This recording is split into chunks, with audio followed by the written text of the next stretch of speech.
Good evening, my beloved brethren in Christ.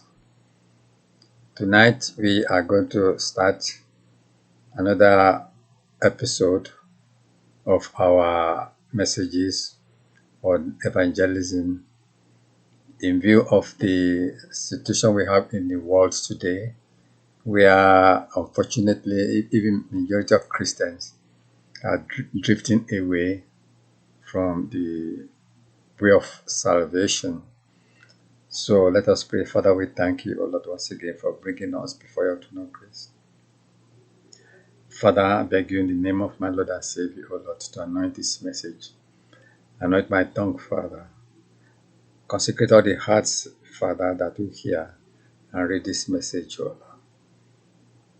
Father, I beg you, Father, to let every word that is going to be sown, O Lord, find further grounds in the hearts of our people, O Lord. Let it convict them, O Lord, and let it build more faith, especially among the Christians too.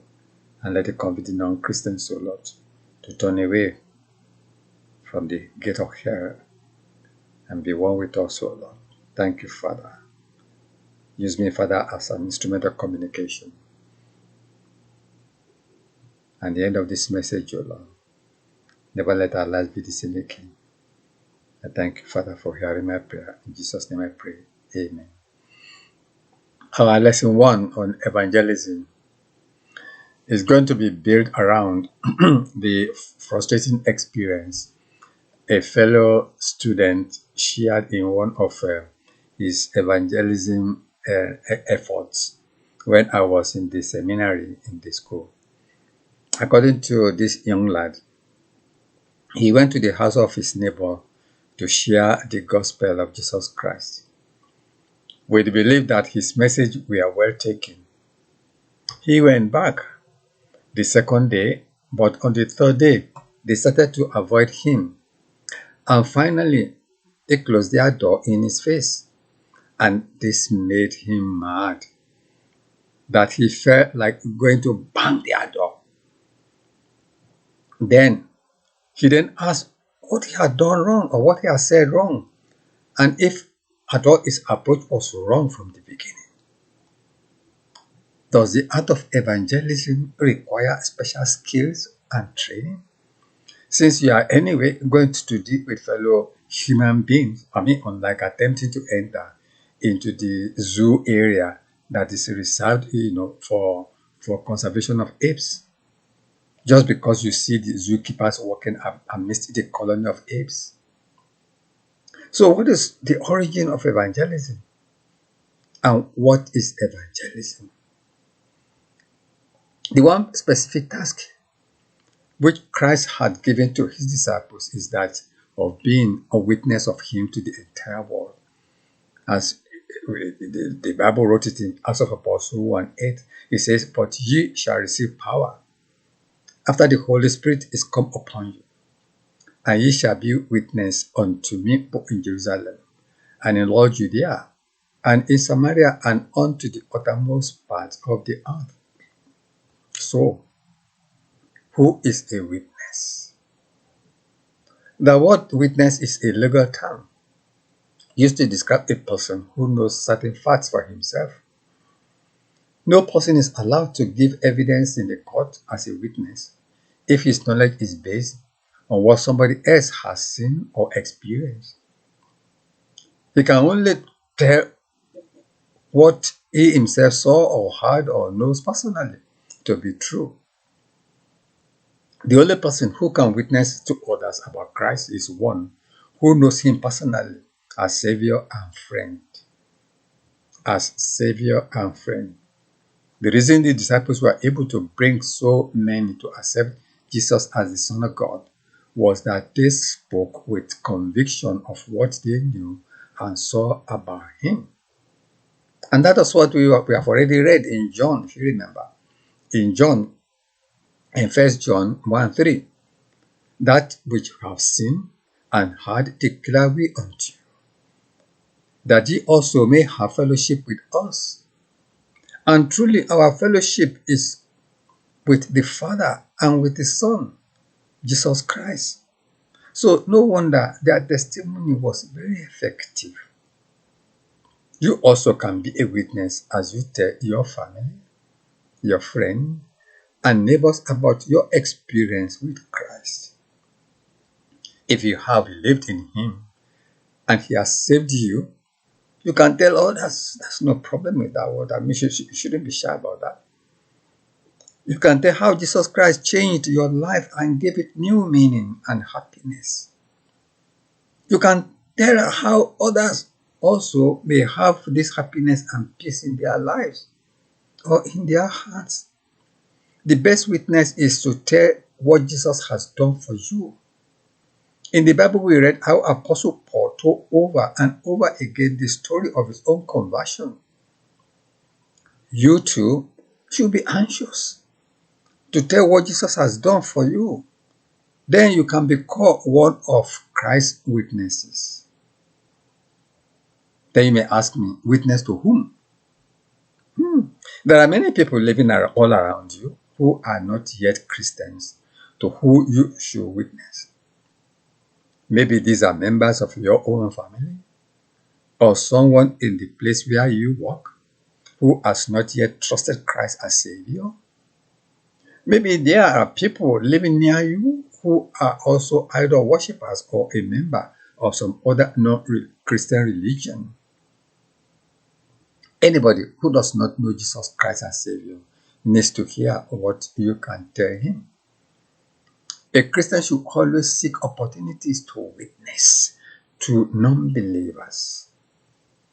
It is hard for us to realize how close our own relatives or friends are lost.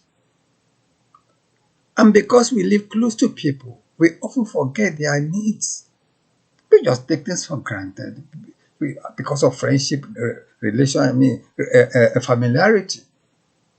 We never think about their need for Christ in their life.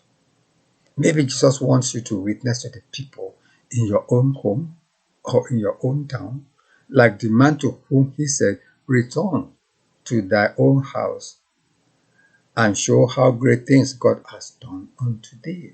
You can read that one in Luke 8:39. So begin with those whom you know that are not Christians. Pray the Holy Spirit to give you opportunities to witness. You will find many more people than you thought possible. Remember, always pray so that the Holy Spirit can speak through you and Christ convict whoever you approach.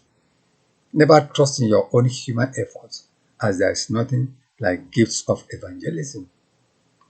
You may feel that you do not know how to witness. It is a natural assumption, as it is difficult to do anything for the first time. However, you will be surprised that, as in all other things, you will improve in your witnessing as you practice. Here are some practical suggestions to help you. Number one, be natural and friendly as you talk to friends like about Christ. Never copy somebody or else, or even try to use the words of other people. Simply tell them what Jesus has done for you. Period. Two, be careful not to show an appearance of pride or self-righteousness. Admit your own faults and sins. Nobody is sinless. Point out that any goodness which you may have is from Christ and not of yourself. I personally had this nasty experience from a fellow Christian sister-in-law belonging to a redeemed church somewhere who arrogantly claimed to be more righteous than me because she's a born-again Christian, except that I never saw any attribute of Christ in her, and that puts me off from developing any relationship with her. It is the same with people who have become new converts if your approach has been friendly and sincere. Then the next one. There is a difference between discussion and argument. Experience has proved that arguments do not win men to believe in Christ. If people refuse to listen, politely leave them and try again later. But when people want to discuss and learn, be free in discussion. I guess that was one of the mistakes that my fellow colleague made, putting pressure on non-believers. Next one, use the Bible as you talk to lost people. Learn where to find scripture passages that show the need for and the way of salvation.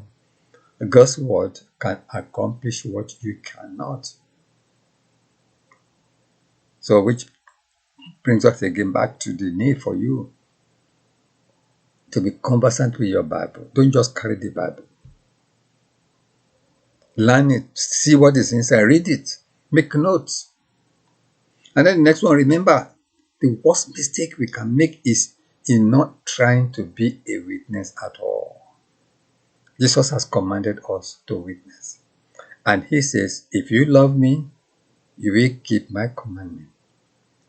And Jesus came up and spoke to them, saying, all authority has been given to me in heaven and on earth. Go ye therefore and make disciples of all the nations, baptizing them in the name of the Father and of the Son and of the Holy Spirit, teaching them to observe all that I commanded you. And lo, I am with you always, even to the end of the age. As Matthew wrote it in chapter 28, verses 18 to 20. He promised that he will be with us. So why should we be afraid? Why should we be reluctant? Why should we be scared? Let us pray. Heavenly Father, I thank you for blessing us this evening with your words of exhortation and hope of a brighter future in your kingdom. God of hope and courage, you call each of us to bear witness to your abundant love in a frightened world. All around us are signs the world is struggling and the future is unclear. Strengthen our confidence, O Lord, in your unfailing grace, and grant us the courage to move forward even when we cannot see the way, knowing that you will guide our every step. We pray in Jesus' name, our Lord and Savior. Amen. Thank you. May God bless you all. Bye-bye.